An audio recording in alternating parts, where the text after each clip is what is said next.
Andre, I'd like to go back to something Tom mentioned earlier, which may have been lost in the emotionality of, and by the way, Mr. H is great review this morning. He was so on point.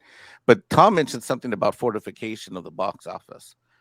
I even so when I decided I was going to go, I went into my Fandango account and I looked at the seating charts. And when I went over to the theater, I there weren't a lot of people in these things, and I was really taken aback because when Black Adam opened, I was there that opening Thursday, and there were more people in the theater that I was in and the one next to me Really? than there were for Wakanda.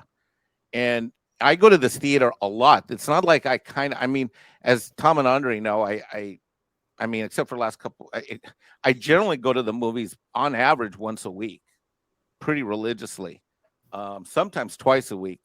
Sometimes I don't go for 3 or 4 weeks at a time, but on average, I mean, I see 50 to 60 movies a year in the theater, easy. Um, so I was in shock that when I showed up for the theater that I had a pass. So, but when I looked at the floor plan and when I looked at who was there were more tickets sold out that were blacked out than there were people sitting in the seats when the movie started. Interesting. And it was weird because it was all the center seats. But when I showed up, it was the back. The people that showed up were in the back row and where I sat.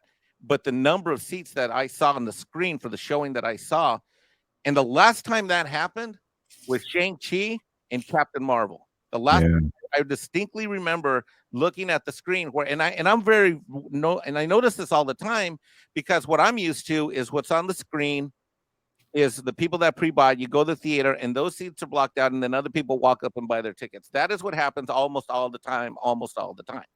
Like I show up, and I go online because I always get my ticket online, right? So because I go to the same theater. I know all the cinemas. I know all the theaters in that complex. There's only about 10 of them, and I like sitting in the same place. It's row E and row F, 101 or 102, and so I want to make sure I get my seat. If I have a date, it's 101 or 102. If it's not, then it's F101, 102, or just one. It's not 101, 102. Anyway, and I'm consciously every time I do this, I know I know what seats are available. And this time, and the last time I remember this was Shang-Chi, and I definitely remember when Captain Marvel came out, that the same thing happened. All the middle seats and they were all like in group. They were like, 4, 4, 4, 4, like they're right down the middle, 4, 4, 4, 4, 4. And the seating that I was at had 60 seats open, and there were 11 of us there. But when I looked online, there were about 30 seats sold. Now, why would someone buy a ticket and not show up? And here's the other thing. I wasn't sure if I was going to the 8:15, the 8:30, or the 9. All of them had that same pattern. Wow. Of the middle seats.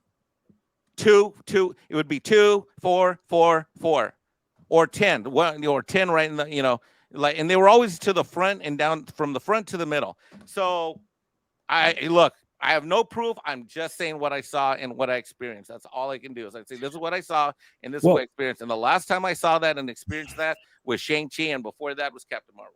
Okay, and that comes down to the to two different things, I think, Mike. Number one, you're talking about front loading the box office. We already know that they strategized overall internationally to do that because we're sitting with a film now that hasn't really opened in the U.S. with a global number that's in the 50 million range right now, 58.8 million currently because of 30.8 million in 43 international markets, right?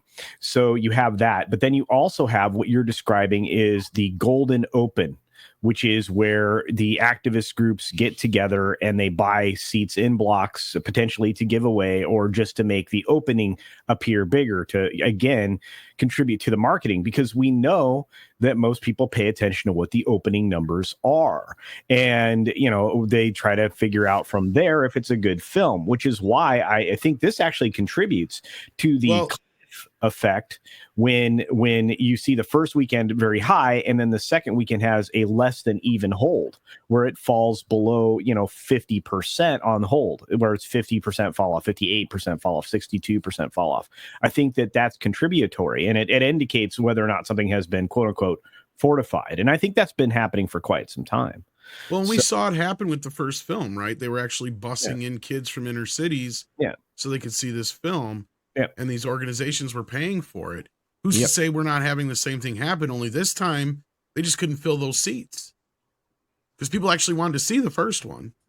And we have heard this before, that a part of the marketing budget is saved for fortification purposes. And this is something that happens both with big movie releases, where a part of the marketing budget is spent on helping the box office if need be. I don't have any proof of this, but it also happens, for instance, in publication. I can give one example. This we do have someone has proof of come in out books, to speak about it. Yeah, and that would be, it happens many places in publication, but someone has confirmed it, would be one Mike Rinder, who used to be a head honcho for this Church of Scientology. Yeah, he was the head of the international church for the Sea Org. Yeah, exactly, and or for OSA, which is the KGB of the church.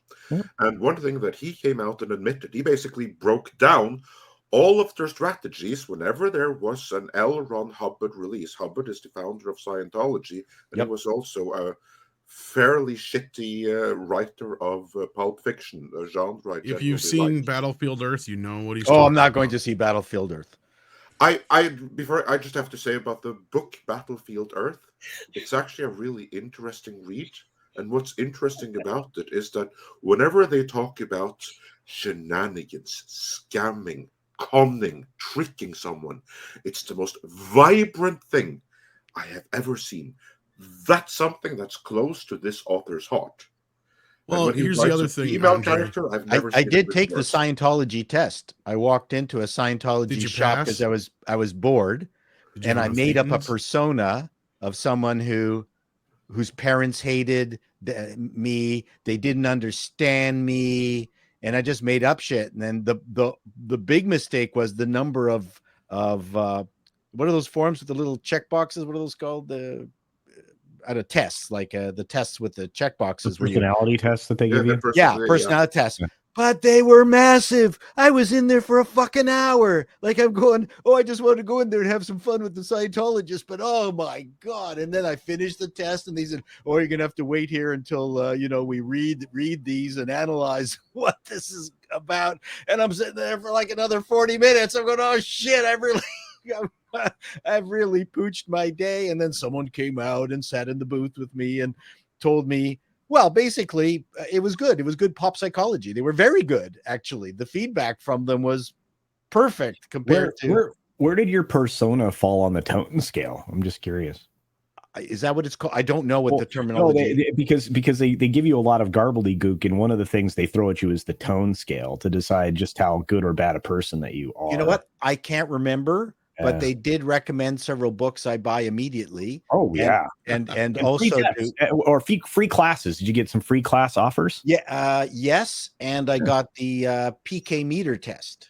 Yeah, you get to hold the cans. Correct. Good for you. Yeah, good time. Yeah, that's fun. I've done that too. But South Park did a great job of breaking down. And I'd love to continue that because Andre was in the middle of a tangent there. Actually, I interrupted you, Andre. Keep going. My point was, I actually interrupted, and it was the Battlefield Earth comment. But here's the point, though, that I was trying to make with that before everybody else jumped in. Was that Battlefield Earth is considered his best work. Keep that in mind. Anyway, Andre, continue. Yes, my point was, though, with the book Battlefield Earth and everything else, Mike Rinder, the former head of one of the heads of Scientology, and his story is an incredibly fascinating one. Do check out his blog. Real champion for human rights, unlike this Church of Scientology. But point is, he broke down their tactics for how they got all of his books on the bestseller lists. And part of that is because they mandate every single Scientology in existence, which officially is millions upon millions. In reality, it's far less than 10,000. But all of them, they have to go and buy multiple copies of every single book there ever is released, whether it be Dianetics, Battlestar, or Battlefield Earth, or anything else. Plus, they also have budgets that they go and they buy most of the books themselves. And then they found them in other ways for gifts or whatever. They also bought most of downtown Toronto. So yeah, so that's how they end up #1 on the New York Times bestseller list. They buy them themselves. So this happens.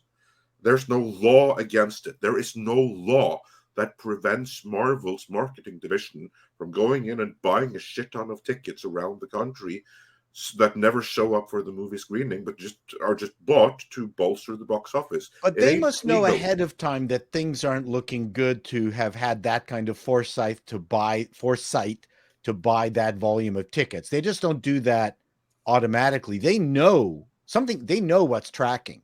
Yeah, they know exactly. You see this with analysts. They see that like when the analysts revise their projections downward. Well, then you can bet the studio already knows. And we kind of already know now. Buy some tickets here. And I have a feeling we're kind of getting an idea of when they know this is happening. Because look at what happened to James Cameron here in the last week. Yep. Boy, has his attitude fucking changed all of a sudden. Yep. And if you read his recent interview, it's almost like you get a bit of a insight into what was told to him. And that was basically, this movie ain't tracking too well. So get ready to reshoot the end of part 3 to finish this shit off. Yeah. And he basically said that in so many words. Yeah. He was very honest. Yeah, that's because he already knows the movie's gonna tank. Well, it's just he relied on the same mechanism, that he did to promote the first film, this 3D thing, and he's touting all this new tech. There's no new tech here, so nobody's super excited about that. But back to Black Panther, it's the same problem. You have a movie that's called Black Panther with no Black Panther, and everybody knows Black Panther's not in it, right? Yeah. That's your main issue you have here. Yeah. So I think they knew up front that this was going to be an uphill battle for them. And maybe there are some more people going to see it than they initially had planned. And maybe that's why it had such a decent opening as far as the previews. Because 23 million isn't nothing to sneeze at. It's in the top 20. 28, I think. 23. Well, it's actually number 15 for openings, for preview openings. The public score on right now on Rotten Tomatoes is quite high. What, 94%? Is that before or after they deleted reviews? That I don't know. I certainly didn't delete any. I think they've been fortifying the reviews. Yeah, there's no way, because it's higher than Dark Knight, for fuck's sake. Yeah, it like I said, it seems to have been reset more than once at this point in time. So, you want me to run an experiment to make? I didn't put a review on Rotten Tomatoes. Well, here's the thing: they pulled it down yesterday morning, and it's like bullshit. I'm like, why are they doing that? People have already seen this movie, right? Because Andre had already seen it. Yep. And they were trying to kill the early bad reviews. Sorry. And Mexican Mike, before you came on board, I was mentioning that I've watched a bunch of YouTube video reviews, and some of them were the immediate reviews when people exited the theater. It's funny you mentioned about which categories probably liked the movie, but the people who were most effusive were straight white men. Who I would translate as, let me just add that your description it's incomplete, Paul. I love you, but it's incomplete. Okay. Let's try this again. Straight white men that are beta ass bitches. Yes, sorry. There we go. There we go. Now we have a complete and thorough understanding. Soy boys. Yeah. Yes. I think that's a very fair assessment. But that's funny. That's real. It lines up with what you're saying. That's curious. But there's going to be a ton of lefties out there that are going to be weeping over the movie. Yeah, of course they have some. They need the ESG points. Exactly. They need the points. I can't wait. I have a couple friends of mine that are African American that are seeing it today. I can't wait to talk to them on Saturday. And these guys are like me. They go to the movies all the time. Total normies and black fathers. One's a single dad. He's got 3 kids he's raising by himself. And I can't wait to see how that's gonna go. They're not YouTubers, but they're good friends of mine. So anyway, one father online on YouTube left the movie halfway through in his review. Wow! I took my kid. We left halfway through. That was his review. Mm-hmm. Wow!